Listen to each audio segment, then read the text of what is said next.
Yau za mu koyi yadda za ka yi wasa da tunanin mutum. Kun san yadda ake wasa da tunanin mutum?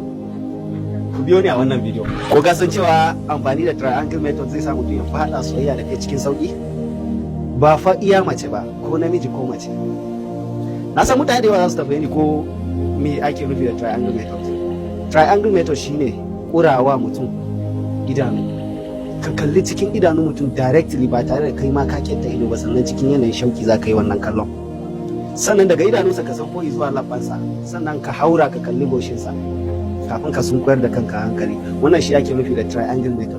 Cikin sauki za ka sa mutum zai ji faduwan gaba. Wannan faduwan ko ka san cewa yayin da kake cikin taro ka lura wani yana maka kallon reni, idan ka kalli cikin idanunsa sannan kai murmushi zai sa shi ya ji tsoro. Ka san cewa ka gamsar da mutum cewa kai kana da taɓin kwakwalwa, hakan zai sa ya rage mu'amala da kai, hakan zai baka daman hankalin shi ba zai zo kanka ba, balle ya nufe ka da wani sharri. Wannan muna kira shi self defense. Ko ka san cewa yayin da mutum yake kuka za ka iya taimakon sa ta hanyar kawo mishi rudani, wato confusion. Misali mutum ne ya zo yana kuka wani abu yana damu shi, ka zo ka tambaye shi kana son kasa, ka sa mishi confusion, zai rasa me kake nufi.